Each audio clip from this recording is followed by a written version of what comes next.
Justify करते हुए कहती है कि यह उसकी हैबिट है क्योंकि उसे हमेशा बड़े की तरह ट्रीट किया गया है। अंदर ही अंदर वह जानती है कि वह प्रेजेंट डे नॉवल में है और उसे चाइल्ड की तरह बिहेव नहीं करना चाहिए। जब उसे स्टडी के बारे में पूछा जाता है तो वह कहती है कि उसका एक स्पेशल सप्लीमेंट्री मीटिंग है जिसमें वह हिस्सा लेने वाली है, जिस पर वे किसी और दिन कॉफी पीने का डिसाइड करते हैं और फ्लेम वहां से चली जाती है। अंदर से फ्लेम को अपने उम्र के स्टूडेंट्स के साथ स्कूल में रहना पसंद नहीं आता। इसी दौरान सोचते हुए वह अचानक किसी से टकरा जाती है। वह व्यक्ति हेवान होता है जो टकराने के बाद पूछता है कि वह ठीक है या नहीं। उसके चेहरे का एक्सप्रेशन खराब देखकर वह पूछता है कि उसके माइंड में क्या चल रहा है। लड़की को उसका अचानक कंसर्न अजीब लगता है और वह कहती है कि वह ठीक है और अब स्टडी करने जा रही है, जिस पर वह कहता है कि वह एस क्लास ट्रेनिंग रूम जा रहा है और लेजी नहीं है। इसके बाद दोनों के बीच शेड्यूल्स को लेकर अजीब सा एक्सचेंज होता है और हे वन लड़की के शोल्डर पर हाथ रखकर कहता है कि वह बाद में मिलेगा। अंदर ही अंदर फ्लेम सोचती है कि उसका मैनर बहुत ड्राई और बहुत सिंसियर है जो उसे पसंद नहीं आता। तभी वह नोटिस करती है कि एक लड़की डोर की क्रैक से झांक रही है।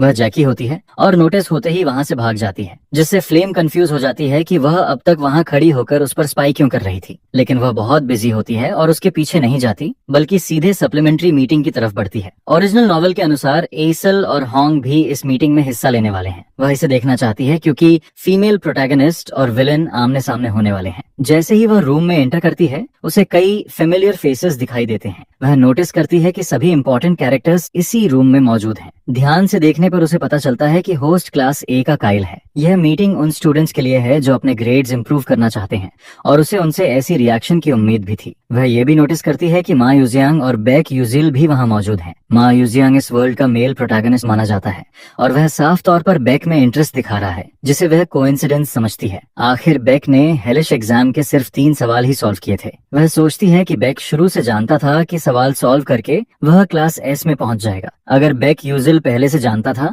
और ऐसा एक्ट कर रहा है तो वह डेंजरस है और यही कंक्लूजन फ्लेम हमारे हीरो के बारे में निकालती है। वहीं दूसरी तरफ हमारा हीरो मिजांग से दूर रहना चाहता है, लेकिन वह फ्रेंडली कॉन्वर्सेशन शुरू करने की कोशिश करता है और उसके मोटिवेशंस पूछता है। प्रोटोगोनिस्ट उससे इंटरैक्ट नहीं करना चाहता और कहता है कि वह यहाँ सिर्फ अपने ग्रेड्स इंप्रूव करने आया है। वह सोचता है कि माँ अचानक उसमें इंटरेस्ट क्यों दिखा रहा है। तभी काइल सबको साइड कॉन्वर्सेशंस बंद करने और एग्जाम प्रॉब्लम्स पर ध्यान देने को कहता है। वह कहता है कि एग्जाम में एक बहुत हाई डिफिकल्टी प्रॉब्लम थी जिसे 3 क्वेश्चंस फ्रॉम हेल कहा गया। इसी वजह से उसने खुद उन सवालों में से एक हैंडल करने का डिसाइड किया। काइल नोबल्स के बीच अपना इन्फ्लुएंस बढ़ाना चाहता है और उसे पता है कि यह उसका रियल चांस है क्योंकि बेक का क्लास एस प्लेसमेंट एग्जाम में लोएस्ट स्कोर था। इसलिए वह स्माइल करता है और डिसाइड करता है कि वह दिखाएगा कि वह उससे बेहतर है और पहले हेलिश एक्सरसाइज को सॉल्व करना शुरू करता है। वह क्लेम करता है कि यह एक ट्रैप है जो स्टूडेंट्स को मिसलीड करने के लिए बनाया गया है, जिस पर सब क्लास में सीख रहे होते हैं। लेकिन नॉवल की प्रोटैगनिस्ट बार बार बेकोजिल को देखती रहती है और हमारे हीरो से पूछती है कि क्या उसे लगता है काइल सही है। हमारा हीरो समझ नहीं पाता कि क्या जवाब दे क्योंकि उसे खुद समझ नहीं आ रहा कि काइल कर क्या रहा है।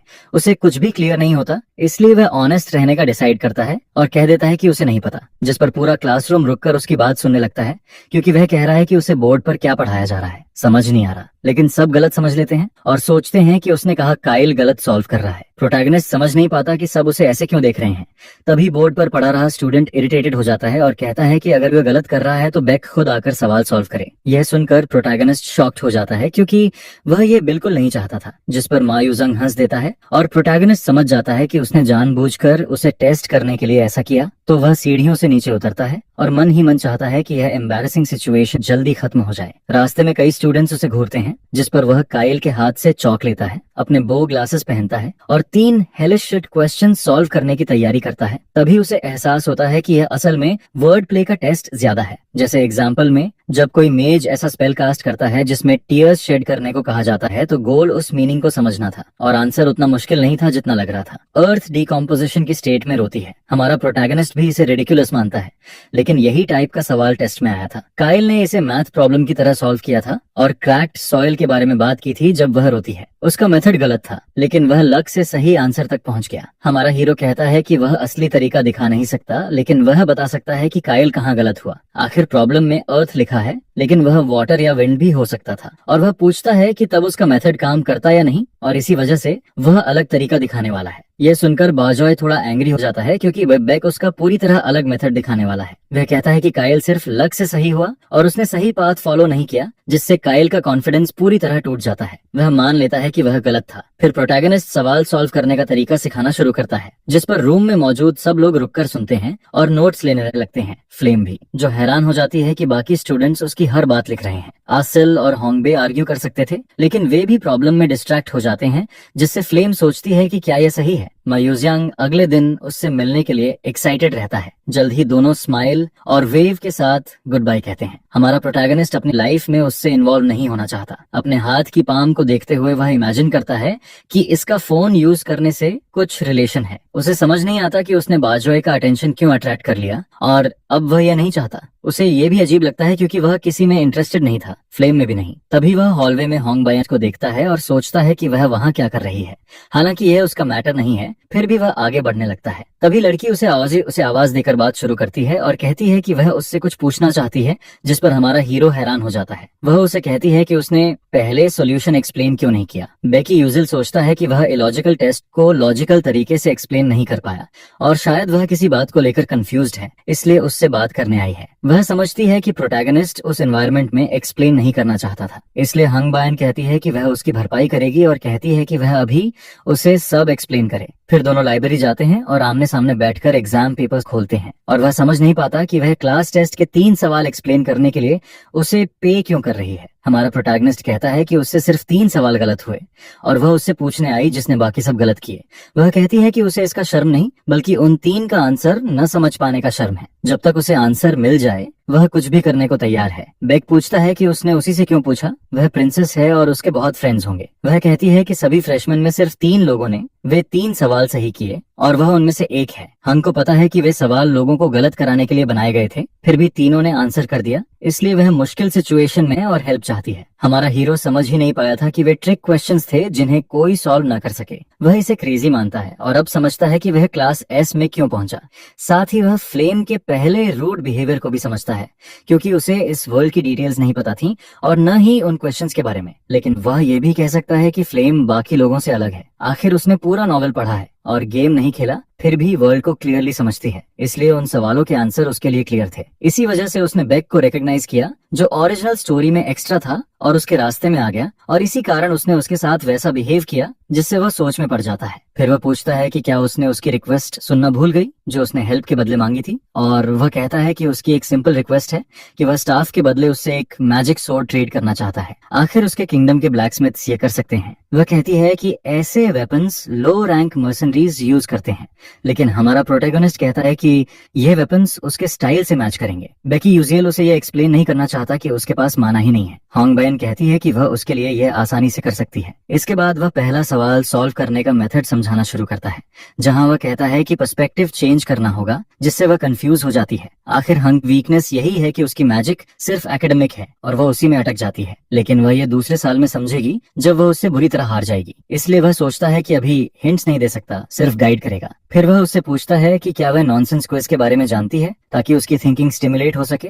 लड़की हैरान हो जाती है और कहती है कि उसने नॉनसेंस क्वेश्चनर के बारे में सुना है। फिर भी प्रोटैगनिस्ट एग्जाम्पल देने का डिसाइड करता है और पूछता है कि एक नी और दूसरी नी के बीच क्या होता है। होंग बायन जवाब देती है कि वह नी का पीछे वाला हिस्सा है, जिस पर वह कहता है कि आंसर लेटर ई है। आखिर एक नी और दूसरी नी के बीच ई आता है और यही उसका सवाल था। यह सुनकर लड़की उस लॉजिक वाले रिडिकुलस आंसर पर बहुत इरिटेटेड हो जाती है, जिस पर वह उसे काम रहने को कहता है और बाकी सवाल सॉल्व करने की कोशिश करने को कहता है। आखिर कुछ फॉर्मूलाज और टेक्निक्स ऐसी हैं जो वह नहीं जानती और उसे क्रिएटिविटी यूज करनी होगी। फिर वह पूछता है कि क्या क्रिएटिविटी मेमोराइज की जा सकती है। उसी वक्त लड़की जवाब देती है कि नहीं। वह कहता है कि कई स्पेल्स और टेक्निक्स जानना मेज के लिए जरूरी है, लेकिन सबसे जरूरी है थॉट की बाउंड्रीज से बाहर दुनिया को देखना। आखिर मैजिक छोटे से चेंज से भी ग्रो कर सकता है, लेकिन वह चीजों को सिर्फ ऑब्जेक्टिव तरीके से देखती है। स्पेल सिर्फ मेमोराइज और कास्ट करने के बारे में नहीं है, भले वह एनालिटिकल थिंकिंग और जजमेंट में उससे बेहतर हो, लेकिन मेज की सबसे इंपॉर्टेंट क्वालिटी क्रिएटिविटी में वह पीछे है। अपने बारे में इतनी ट्रूथ्स सुनकर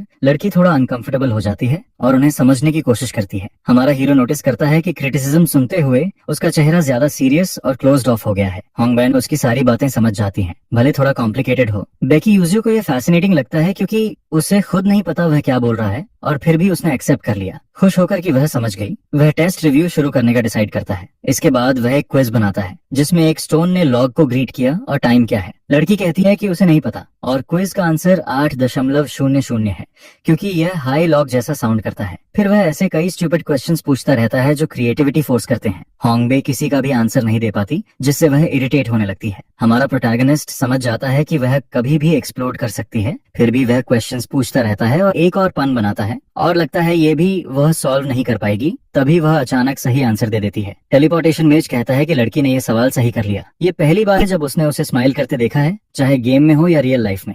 वह कहता है कि उसे प्रिंसेस से यही उम्मीद थी और उसकी क्रिएटिविटी दूसरे लेवल पर है। होंगर फ्लैटर्ड नहीं होना चाहती और उसे अगला सवाल देने को कहती है। हमारा प्रोटैगनिस्ट उसे रीजनिंग और क्रिएटिविटी डेवलप करना सिखाता रहता है जब तक सिटी पर नाइट नहीं हो जाती। फिर हम उसे स्ट्रीट्स में टायर्ड चलते देखते हैं क्योंकि उसने 3 घंटे प्रिंसेस होंग बयान से नॉनसेंस क्वेश्चंस पूछे और उसे उम्मीद नहीं थी कि वह उसकी बातें सच मान लेगी।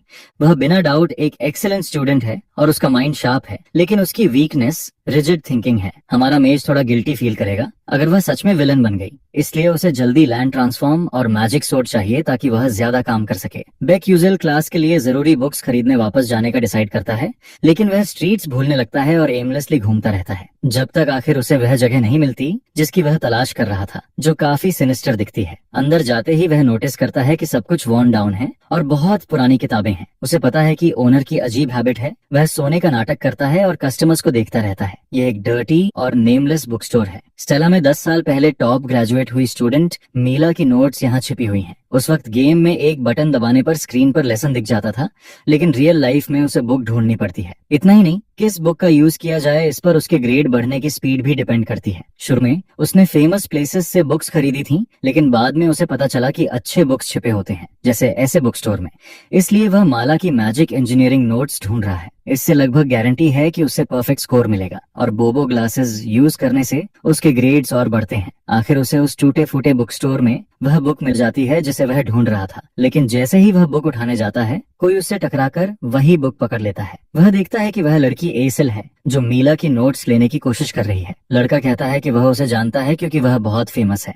वहीं वह उसे रिमेडियल ग्रुप में होने से पहचानती है और उसका नाम बेक जानती है। हालांकि लड़की भूल जाती है कि स्टेला एकेडमी में आने से पहले वह उससे मिल चुकी है। एसल कहती है कि उसे उसका डिबेट पसंद आया था, लेकिन वह चाहती थी कि वह एक्सप्लेनेशन पूरा करता। इसके बाद लड़की बुक हाथ में लेकर अपोलोजाइज करती है। हमारा प्रोटैगनिस्ट उसे थैंक्स कहता है कि उसने वह बुक नहीं ली जो वह चाहता था और सोचता है कि इतनी फेमस लड़की इस बुक स्टोर में क्यों है। फिर वह बैक कवर पर बुक की प्राइस चेक करता है, लेकिन अभी भी कंफ्यूज रहता है कि वह यहाँ कई बुक्स क्यों उठा रही है। आखिर ये यूज्ड बुक्स की दुकान है और यहाँ उसके जैसे गरीब स्टूडेंट्स आते हैं। क्योंकि आइसल की फैमिली बैंकरप्ट हो चुकी है, इसलिए उसके पास यहाँ आने के अलावा ऑप्शन नहीं। शायद उसके पिता को डार्क डिमोनिक ह्यूमंस ने मार दिया और फैमिली रूइन हो गई। एक प्रिंसेस का पैसे की कमी से प्राइस देखकर यूज्ड बुक्स खरीदना दुखद है। और इतना ही नहीं, ओरिजिनल नॉवल में उसका एंडिंग बहुत अनहैप्पी है, जहां उसे इस वर्ल्ड की प्रोटैगनिस्ट बनी फ्लेम से भी पहले मार दिया जाता है। बेक यूजुअली यह कंक्लूड करता है कि गेम का सबसे अनफॉर्चुनेट कैरेक्टर प्रिंसेस एसल है। इसके बाद वह बुक स्टोर ओनर के पास जाता है और जिन बुक्स को खरीदना चाहता है उनका स्टैक सामने रख देता है, जिस पर लड़की उसे थोड़ा इंटिमिडेटेड होकर देखती है और कहती है कि उसने इंटरेस्टिंग बुक्स चुनी है, उससे ऐसी उम्मीद नहीं थी। हमारा प्रोटैगनिस्ट नोटिस करता है कि वह उसे इडियट बोलने वाली थी, जिससे उसे अवर्ड फील होता है। फिर वह पूछती है कि वह एडवांस्ड स्टीलिंग थ्योरी जैसे टॉपिक्स क्यों पढ़ रहा है। आखिर यह थ्योरी एंशिएंट मैजिक से जुड़ी है, जिसमें आइटम्स का यूज होता है और यह करंट वर्ल्ड में ऑब्सोलीट माना जाता है। हमारा हीरो मानता है कि एल्केमी और मैजिक इंजीनियरिंग सोसाइटी में इसका ज्यादा यूज नहीं है, फिर भी यह ऐसा टॉपिक है जिसे वह पढ़ना चाहता है और इसी कारण उसने यह बुक्स चुनी है। खासकर इसलिए क्योंकि बाकी लोग भी उसी की तरह सोचते हैं, जिससे इस क्लास में अच्छे ग्रेड्स लेना आसान हो जाएगा। इसके बाद वह गुड बाय कहता है और अपनी बुक्स लेकर निकल जाता है। उसे पता है कि प्रिंसेस की तरह ज्यादातर लोग सीलिंग थ्योरी क्लासेस अटेंड नहीं करना चाहते, इसलिए वह एडवांटेज लेने वाला है और इस सेमेस्टर में अच्छे ग्रेड्स पालेगा और उसे प्रॉब्लम्स नहीं होंगी। लड़की उसके एटीट्यूड से हैरान रह जाती है और दिन खत्म हो जाता है। अगले दिन हम प्रिंसेस एसल को नाइलिज्म की पहली क्लास में जाते देखते हैं। वह मानती है कि इस सब्जेक्ट में अच्छे ग्रेड्स लेना आसान है और ज्यादा मुश्किल नहीं होगा। क्लासरूम में भरा होता है और स्मार्ट स्टूडेंट्स भी इस क्लास में एनरोल्ड होते हैं क्योंकि उन्हें सब्जेक्ट इजी लगता है। कुछ लोग पैनिक भी करते हैं और प्रिंसेस समझ जाती है कि उसे दूसरी क्लासेस में और मेहनत करनी पड़ेगी। कुछ समय गुजरता है और नायला क्लास खत्म हो जाती है, जिसके बाद सभी स्टूडेंट्स कैफेटेरिया की तरफ जाते हैं। प्रिंसेस थकी हुई है क्योंकि उसकी क्लासेस में स्टूडेंट्स ज्यादा हैं और स्कॉलरशिप पाना मुश्किल होगा। सबसे पहले वह कुछ खाने का डिसाइड करती है ताकि आगे पढ़ाई कर सके, लेकिन उसके पास सिर्फ इस सेमेस्टर के मील वाउचर्स हैं और वह सोचती है कि कम खाना बेहतर होगा। तब वह बेक को बुल्बो ग्लासेस पहने हुए देखती है, जो बहुत ध्यान से पढ़ रहा है और पूरी तरह फोकस्ड है। असेल सोचती है कि वह उस क्लासरूम में क्या कर रहा है और नोटिस करती है कि उस क्लास में बहुत कम स्टूडेंट्स हैं और ग्रेड्स भी क्वेश्चनेबल हैं, और इमेजिन करती है कि शायद यह क्लास कैंसिल होने के खतरे में है। फिर वह सोचती है कि अगर वह इस क्लास में एनरोल हो जाए तो बिना ज्यादा टाइम लगाए ग्रेड्स बढ़ा सकती है, जिससे बाकी सब्जेक्ट्स पढ़ने का टाइम बचेगा और स्कॉलरशिप के लिए ज्यादा मनी अर्न कर पाएगी। वह सोचती है कि शायद बेक पहले से जानता था कि यह सब्जेक्ट इजी स्कोरिंग है और इसीलिए यहाँ है, यानी उसने अपनी क्लासेस लाइफ आसान बनाने के लिए प्लान की है। लेकिन फिर वह अपना माइंड चेंज करती है और मानती है कि यह बस कोइंसिडेंस है। बेक की क्लासरूम नैनस है। क्लासरूम में प्रोफेसर मान लेता है कि वहाँ मौजूद सभी लोग मैजिक की ओरिजिन स्टोरी जानते हैं, जहाँ व्हाइट मेज फाउंडर था और उसी ने दुनिया में मैजिक फैलाया था। यह डिवाइन मून के प्रोफेसर लीन है, जो बताते हैं कि व्हाइट मेज ने नेचुरल क्लास के एल्फ्स को मैजिक सिखाया और ह्यूमंस को मैटर कंट्रोल और एलिमेंटल मैजिक सिखाया और फिर हेवेंस की ओर चला गया। यह सुनकर हमारा प्रोटैगनिस्ट सोचता है कि वह 3 साल तक इससे कैसे डील करेगा। आखिर उसके जैसे एडल्ट के लिए फिर से स्कूल जाना टॉर्चरस है। फिर भी वह मानता है कि डिवाइन मून प्रोफेसर का लेक्चर इंपॉर्टेंट है और यही क्लास गेम के ट्रू एंडिंग का क्लू दे सकती है। भले ये सिर्फ उसका स्पेकुलेशन हो, लेकिन वह इसे मानता है। तभी वह नोटिस करता है कि प्रिंसेस एसेल भी इस क्लास में आना शुरू कर चुकी है। उसे याद नहीं कि इस क्लासरूम में कोई मेन कैरेक्टर था, लेकिन टेलीपोर्टेशन मेज को इससे ज्यादा फर्क नहीं पड़ता। फिर प्रोफेसर कहता है कि ह्यूमंस की क्यूरियोसिटी एलिमेंटल मैजिक पर खत्म नहीं हुई। ह्यूमन मेजर्स दुनिया घूमे और दूसरी स्पीसीज से मैजिक चुरा लाए, फिर भी संतुष्ट नहीं हुए और ज्यादा कुछ नहीं सीख पाए। फाउंड मेज ने 12 डिवाइन मून्स छोड़ दिए और गायब हो गया। वह पूछता है कि क्या किसी को इन 12 डिवाइन मून्स के बारे में पता है, जिस पर प्रिंसेस कहती है कि वे गार्डियंस हैं जो कॉन्टिनेंट में पावर बैलेंस प्रोटेक्ट करते हैं और अलग अलग जगह फैले हैं। प्रोफेसर कहता है कि वह सही है, उनके पास कॉन्टिनेंट की रक्षा करने वाली स्पेशल पावर है। एग्जाम्पल देते हुए वह समर को सिंबलाइज करने वाले 6th मून रेड समर का जिक्र करता है, जो रेड फ्लेम वील्ड करता था। कहा जाता है कि उसकी फ्लेम्स कभी बुझती नहीं। अगर कोई सलामांका के डीप सी में भी जाए तो रेड फ्लेम्स वहीं मिलेंगी। हमारा प्रोटैगनिस्ट समझ नहीं पाता, ये एक तरह का पूर्ण था लेकिन उसे फनी नहीं लगता। आखिर सी किंग के डोमेन में कोई भी लिविंग बीइंग जाएगा तो तुरंत खत्म हो जाएगा। फिर प्रोफेसर बताता है कि यह लिवियन कोस्ट है, ओशन के बीच बना वर्लपूल, जो विंटर के 2 डिवाइन मून्स में से एक ने जनरेट किया। उनकी इंडिविजुअल पावर्स हैं, लेकिन जब वे साथ आते हैं तो मिरेकल होता है। जिस पर एक स्टूडेंट पूछता है कि कैसा मिरेकल। प्रोफेसर कहता है कि कोई नहीं जानता, क्योंकि ये प्रोटेक्टिव बीइंग्स 1000 साल पहले सो गए थे। हमारा हीरो जानता है कि वह सही है क्योंकि उसने गेम खेलते हुए कुछ डिवाइन मून से मुलाकात की थी, हालांकि लिमिटेड टाइम इवेंट्स में सिर्फ 5 से मिल पाया। यह भी उसने कम्युनिटी प्लेयर्स से इन्फॉर्मेशन जुटाकर ही किया था। अगर वह सही है तो 12 मून्स का गेम के ट्रू एंडिंग से रिलेशन है। बेक कंक्लूड करता है कि पिछले 10 साल में कोई ट्रू एंडिंग तक नहीं पहुंचा, क्योंकि आंसर ऐसे कंटेंट में छिपा है जिसे किसी ने देखा ही नहीं। आखिर उसने खुद कई बार लाइफ रिस्क करके सिर्फ 5 मून से मुलाकात की थी, लेकिन अगर वह ट्रू एंडिंग देखना चाहता है तो उसके पास और कोई चॉइस नहीं है। तो उसे ये सब फिर से करना पड़ता है, चाहे इसमें कितना भी रिस्क क्यों ना हो। हम बेक की यूजुअल ट्रेनिंग देखते हैं, जिस पर एक फीमेल टीचर उसे समझाती है कि स्ट्रेंथ ही सब नहीं होती है। अटैक कितना भी स्ट्रांग हो, उसे एनिमी पर हिट करना जरूरी होता है, वरना वह यूजलेस हो जाता है। ये समझाने वाली फायर एलिमेंट प्रोफेसर हुंग येल होती है। एडवाइस मिलने के बाद हमारा मैन कैरेक्टर टारगेट पर फोकस करता है, जो एक स्ट्रॉ डमी होता है। फिर वह अपना फायर मैजिक कास्ट करता है और डमी पर आसानी से हिट करता है, जिस पर टीचर इम्प्रेस्ड हो जाती है, क्योंकि रियल में डमी को हिट ही नहीं किया गया था। बाकी सारे स्टूडेंट्स ऐसा फील करते हैं जैसे कुछ टेरेबल हुआ है। तभी स्मोक के पीछे से प्रिंसेस होंग बयान सामने आती है और सबका अटेंशन उसी पर चला जाता है। असल में प्रिंसेस ट्रेनिंग देख रही होती है और उसे याद आता है कि उसने फिर से अपनी मदर को अपना सैड साइड दिखा दिया था, जिसे सोचकर वह इमेजिन करती है कि उसकी मदर उससे डिसअपॉइंटेड होती है। तभी एक रेड हेयर वाली लड़की उसके पास आती है और उसे कंफर्ट करती है, पूछती है कि क्या वह ठीक है और उसकी तारीफ करती है कि वह एक इनक्रेडिबल पर्सन है। वह कहती है कि एसेल ने भी वही मैजिक यूज किया था जो प्रिंसेस ने किया, लेकिन वह उससे भी ज्यादा स्ट्रांग था, फिर भी टारगेट मिस कर गया। लड़की कहती है कि इतने हाई लेवल का मैजिक यूज करना ही इंप्रेसिव है। सच कहे तो उसने बचपन से प्रिंसेस के बारे में बहुत कुछ सुना था। एसेल सोचती है कि वह उसे पहचानती है। वह आरस्वान नाम की फायर मेज है। उसने सुना है कि वह फायर एलिमेंट की न्यू लेवल जीनियस है। फिर भी वह सोचती है कि उसकी मैजिक प्रिंसेस की मैजिक से कंपेयर नहीं कर सकती। इसके बाद वह जोड़ती है कि लड़की की एम बहुत अच्छी है। अरवंग सोचती है कि अगर वह और प्रैक्टिस करती है तो कोई भी उसके पास तक नहीं आएगा। ज्यादा यकीन न होने के बावजूद प्रिंसेस इस कॉन्वर्सेशन से बेटर फील करती है। फिर वह वहां से चली जाती है, जिसे देखकर लड़की थोड़ी स्टंडेड रह जाती है। उसी दिन लेट आफ्टरनून में प्रिंसेस एक शांत जगह पर जाती है, जिस पर कोई उसे वहां भी ढूंढ लेता है और उसे आवाज देता है। वह ये टेरन होता है, हॉन्ग का पर्सनल गार्ड, जो कहता है कि वह ड्रिंक और कुछ स्वीट्स ले सकती है। वह उस स्टाफ के रिफर्बिशिंग बजट की बात करता है जिसके बारे में उसने पहले पूछा था। स्टाफ की क्वालिटी के कारण मैजिक सोर्ड हाई स्टैंडर्ड में बनाई जा रही होती है, लेकिन इसमें कुछ क्वेश्चनेबल भी होता है। ये टेरन कहता है कि उसने सुना है ये वॉन्ड्स ओनर का माना लगातार ड्रेन करते रहते हैं। प्रिंसेस पूछती है क्या ये कोई डिमोनिक टूल है, जिस पर ये कहता है कि ये नेचर एनर्जी के साथ रेजोनेट करता है।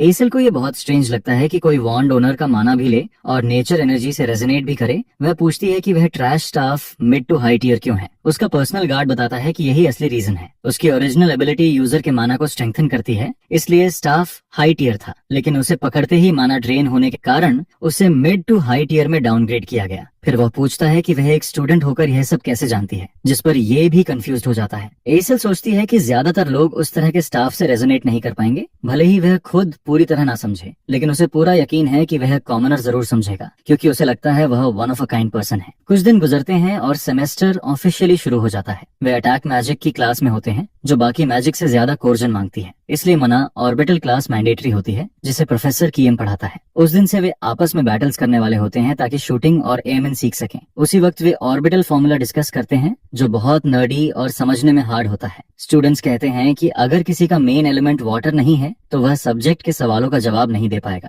हमारा प्रोटैगनिस्ट सोचता है कि वे उसे इरिटेट करने के लिए ऐसा कर रहे हैं और उसे बोरिंग बनाने की कोशिश करते हैं। वह सोचता है कि ये क्लासेस उसकी रियल लाइफ की कोरियन क्लासेस से भी ज्यादा हार्ड हैं। फिर ऑर्बोलॉजी प्रोफेसर उसे एक एक्सरसाइज सॉल्व करने को कहता है। थोड़ी देर बाद वह बोर्ड पर एक्सरसाइज पूरा कर देता है, जिसे देखकर प्रोफेसर कार्ली सरप्राइज हो जाती है।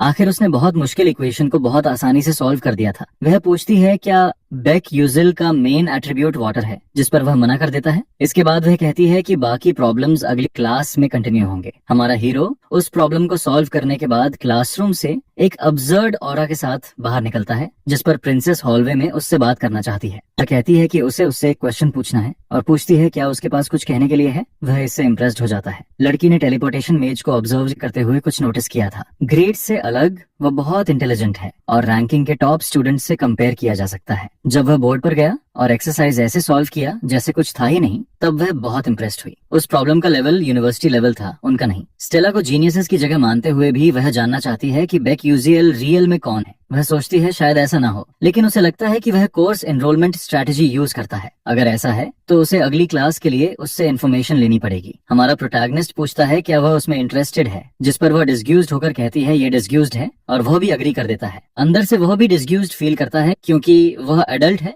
और किसी की तरफ अट्रैक्ट नहीं होता। वह उसकी क्लासेस को देखती है और सोचती है कि वह सभी में बहुत आसानी से हाई ग्रेड्स ले सकता है। वह डायरेक्ट होकर पूछती है उसकी स्ट्रैटेजी क्या है और उसने ये सब कहाँ सीखा। हमारा प्रोटैगनिस्ट कहता है ये बस कोइंसिडेंस है। इसके बाद वह जाने लगता है, जबकि वह कहती है ये उसके लिए इम्पोर्टेंट है। लड़की उसे रुकने को कहती है, लेकिन जब वह उसे जाते देखती है तो वह थोड़ा एम्बैरेस्ड हो जाती है। लेकिन एसल पर कोई फर्क नहीं पड़ता है और वह चिल्लाकर उसे अपने लिए वेट करने को कहती है, जिस पर बेक उसे कहता है कि यह चीज दूसरों से सीखो। आखिर वहाँ बहुत से स्मार्ट लोग हैं और वह उसे एडवाइस देता है कि जो वह कर रहा है उसे रेप्लिकेट करे, क्योंकि उसने खुद कहा था कि वह उसे ऑब्जर्व कर रही थी। प्रिंसेस कहती है कि अगर वह उसकी क्लासेस में जाती है तो उसके ग्रेड्स नेगेटिवली अफेक्ट हो सकते हैं। बेक जानता है कि अगर उसे स्कॉलरशिप नहीं मिलती है तो उसे ह्यूज लॉस होगा, फिर भी वह दूसरों के ग्रेड्स की चिंता कर रही है। थोड़ा अनोइंग होने के बावजूद वह स्टोरी की फीमेल प्रोटैगनिस्ट है, इसलिए वह उससे ऐसी क्लास रिकमेंड करने को कहती है जिसमें अच्छे ग्रेड्स आसानी से मिल जाएं, और अपने क्यूट लुक से हमारे हीरो से बात निकलवाने की कोशिश करती है, जिस पर वह जरा भी नहीं फंसता है। असल में उसने कॉम्पेंसेशन भी प्रिपेयर कर रखा था, क्योंकि उसे पता था कि वह ऐसे नहीं मानेगा। बेक समझ नहीं पाता कि इस स्कूल में स्टूडेंट्स कॉम्पेंसेशन ऑफर करना इतना क्यों पसंद करते हैं। इसके बाद वह उससे पूछती है कि क्या उसे 7th टावर के घोस्ट की स्टोरी के बारे में कुछ पता है। तभी टेलीपोर्टेशन मेज कहता है कि वह इसके बारे में जानता है। एसल बताती है कि बहुत लोग इसके बारे में नहीं जानते, क्योंकि वह एक अबैंडन्ड स्ट्रक्चर था जो गायब हो गया। बहुत से बैरियर्स लोगों को उस टावर के पास जाने से रोकते हैं, लेकिन उसके पूरा बताने से पहले ही हमारा प्रोटैगनिस्ट ऐसा फील करता है जैसे वह पागल हो जाएगा, क्योंकि यह बहुत बड़ा इन्फॉर्मेशन पीस होता है। और इसी के साथ फ्लेम की मेल प्रोटैगनिस्ट के लिए अफेक्शन बढ़ जाती है। एसल ये जानती है क्योंकि ओरिजिनल नॉवल में फ्लेम के पास यही इन्फॉर्मेशन थी और वह इससे अवेयर है। प्रिंसेस को ये इन्फॉर्मेशन सिर्फ मेल प्रोटैगनिस्ट को देनी थी, किसी बैकग्राउंड कैरेक्टर जैसे उसे नहीं। इसके बाद हमारा प्रोटैगनिस्ट टॉपिक चेंज कर देता है और कहता है कि उसे उस हॉरर स्टोरी में में कोई इंटरेस्ट नहीं है। वह कहती है ये स्केरी स्टोरी नहीं है और पूछती है क्या वह घोस्ट से डरता है, और वह फिर भी बताने वाली है। लेकिन प्रोटैगनिस्ट अपना एटीट्यूड बदल देता है और अब वह उसकी स्टोरी सुनना नहीं चाहता क्योंकि वह इसके इम्पैक्ट को जानता है। इसके अलावा प्रिंसेस एसिल सच में उसे कुछ देना चाहती है, यही काफी है।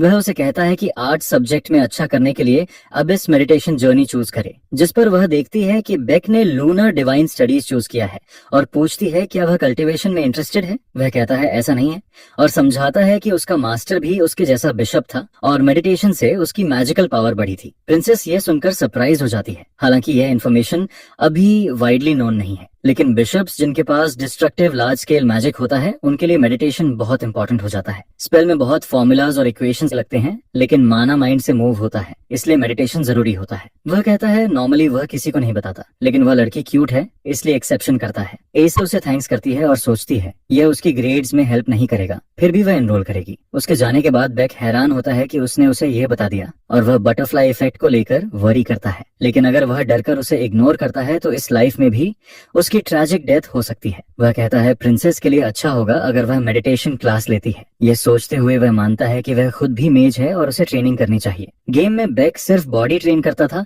और मैजिकल अवेकनिंग डिले हो जाती थी, जिससे उसके पास सिर्फ अवेकेंड फिजिक रह जाता था। गेम में सिंपल बटन से एक्सपीरियंस मिल जाता था, लेकिन अब उसे ट्रेनिंग करके खुद करना पड़ता है। सब कुछ शांत रहता है क्योंकि अभी तक कोई क्वेस्ट या मॉन्स्टर हंट नहीं हुआ जिससे एक्सपीरियंस मिले, जिस पर टेलीपोर्ट मेज प्रिंसेस एसेल का थैंकफुल होता है। अपने डॉम पहुंचकर वह नोटिस करता है कि वह बहुत बड़ा है। स्टेला में सभी स्टूडेंट्स अपने रिस्पेक्टिव डॉम्स में रहते हैं। गेम में डॉम रूम डेकोरेट करने के लिए था और बेक के लिए यह वही जगह थी जो उसके विलेज के जलने के बाद बची थी। डॉम क्लास के हिसाब से डिवाइड होता है और साइज भी उसी हिसाब से बदलता है। एस क्लास स्टूडेंट्स को हाईएस्ट फ्लोर्स मिलते हैं जो सिर्फ उनके लिए होते हैं, लेकिन हमारा प्रोटैगनिस्ट लोनली फील करता है। फिर वह एक ऐसी चीज यूज करता है जो उसे काम करती है और वह मेडिटेशन होती है। स्टेटस सबसे इंपॉर्टेंट नहीं है क्योंकि उसे इस बॉडी की आदत डालनी है। गेम में बेक यूजियल जीनियस था जिसने माना के लगातार बॉडी में सर्कुलेट होने से सोड ऑरा मैनिफेस्ट किया था। किसी ने उस पर ध्यान नहीं दिया इसलिए किसी को पता नहीं चला, लेकिन बेक एक जीनियस मास्टर सोर्ड्समैन है, दुनिया में इकलौता जिसने सोर्ड्समैनशिप के पिनेकल तक पहुंचा। उसे वही पाथ फिर से चलना है, बस अब वह बेक को कंट्रोल कर रहा है। वह जानता है कि ब्रीदिंग बॉडी में माना फ्लो कोऑर्डिनेट करती है और इनहेल करते वक्त वह इसे बढ़ाना चाहता है। उसके स्किल्स एक्सपीरियंस कलेक्ट करने से लेवल अप नहीं होते, बल्कि स्किल को लगातार यूज करने और बिना रुके ट्रेन करने से बढ़ते हैं। काफी समय गुजरता है और हमारा मेज मेडिटेशन करता रहता है और अपने बॉडी के माना को कंट्रोल करता है। वह इमेजिन करता है कि गेम में बेक ने भी यही सेंसेशन फील किया होगा। बचपन से माना लीकेज सिंड्रोम को अपने हिस्से की तरह एक्सेप्ट करने वाला, कमजोर होने के बावजूद वह महसूस करता है कि माना लीकेज स्किल लेवल अप हो गया। टेलीपोर्टेशन स्किल भी लेवल अप हो जाती है और वह सेलिब्रेट करता है क्योंकि वह अपने गोल के एक कदम करीब पहुंचता है और वह खुश होता है और ट्रू एंडिंग पाने के लिए डिटर्मिन्ड रहता है। अगले दिन फ्लेम आर्टिफिशियल मैजिक से ग्रास और विंड को फील करती है। स्टेला का डायमेंशनल डोम एकेडमी कैंपस के अंदर एक पॉकेट डायमेंशन जैसा होता है जिससे जगह का साइज और उसकी कैरेक्टरिस्टिक्स फ्रीली मैनिपुलेट की जा सकती हैं। सारे इवेंट्स जैसे डंजन्स, पोर्टल्स और मॉन्स्टर ट्रेनिंग वहीं होते हैं। इसी कारण वहाँ टोटल 141 स्टूडेंट्स इकट्ठा होते हैं। अब 50 एक रूम से, 50 दूसरे रूम से क्लास ए के होते हैं और 41 क्लास एस के स्टूडेंट्स होते हैं। नॉवल में क्लास एस के 39 स्टूडेंट्स होते और शायद उसे मिलाकर 40 होते। वह एक्सपेक्ट नहीं करती थी कि कोई और ऐड होगा और सोचती है बेक यूजिल आखिर आया कहाँ से। आखिर टोटल 1140 फर्स्ट ईयर स्टूडेंट्स थे और फिर वह ऐड हुई। मतलब साफ है कि बेक ओरिजिनल स्टोरी में भी था। वह डिसाइड करती है कि वह धीरे धीरे चीजें रिजॉल्व करेगी और पता लगाएगी कि वह रियल में कौन है। आखिर उसे लगता है कि पूरी दुनिया में वही एक है जो नॉवल को जानती है और उसी के अंदर आ गई है। ये रियलाइज करते ही कि क्लास शुरू होने वाली है, वह नोटिस करती है कि वे यंग मास्टर जेरेमी से बात कर रहे हैं, जो कहता है कि उसने रजिस्ट्रेशंस पहले ही फिनिश कर लिए हैं। यह सुनकर वे सब जेंटल मैजिक रिसर्च के लिए साथ में साइन अप कर लेते हैं। फ्रेंडली लड़का कहता है कि वे सब इस सब्जेक्ट में साथ मजा करेंगे। तभी लड़की समझती है कि यह प्रिंस जेरेमी है, जो नॉवल में एसल के पीछे ऑब्सेस्ड था और उसके रिजेक्ट करने पर विलेन बन गया था। और भले ही वह काइंड दिखता है, उसके एक्शंस कैलकुलेटेड होते हैं, इसलिए वह उससे डिस्टेंस रखना चाहती है। जिस पर जेरेमी उसकी तरफ वेव करता है और फ्लेम मानती है कि वह हैंडसम है, लेकिन समझ नहीं पाती कि सब लोग उसके पीछे इतने क्यों हैं। एकेडमी के सारे ग्रुप्स में प्रिंसेस का ग्रुप सबसे नोटेबल और लोगों से भरा होता है। अब यह उसका वर्ल्ड है। ये जानकर वह खुद को संभालने और फ्यूचर प्रिपेयर करने का डिसाइड करती है। जेरेमी किसी रीजन से लगातार फ्लेम को देखता रहता है। कॉम्बैट मैजिक प्रोफेसर दिन की लेसन से पहले सिंपल ट्रेनिंग शुरू करने वाला होता है। वह सबका लेवल जानना चाहता है ताकि सही से सिखा सके और ट्रेनिंग के लिए रिस्पॉन्सिबल रहेगा। प्रोफेसर्स के पास पॉइंट्स डिडक्ट या इंक्रीज करने का राइट होता है और स्टूडेंट्स एक सर्टेन नंबर से नीचे गए तो एक्सपेल्ड भी हो सकते हैं। ये नोटिस देने के बाद वह ट्रेनिंग एक्सप्लेन करता है, कहता है कि वे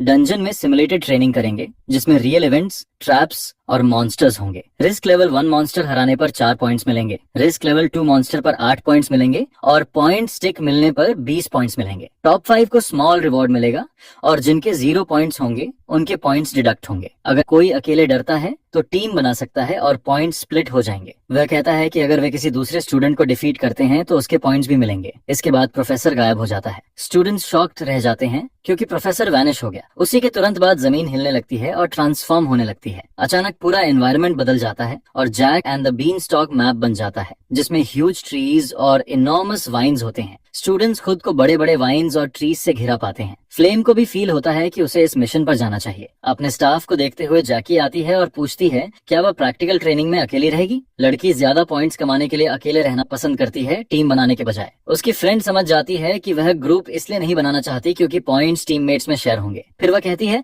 अगली बार ग्रुप बनाएंगे और वे गुड बाय कहते हैं। उसी वक्त उसे लगता है लोग उसका मजाक उड़ा रहे हैं और उसे इमिटेट कर रहे हैं। वह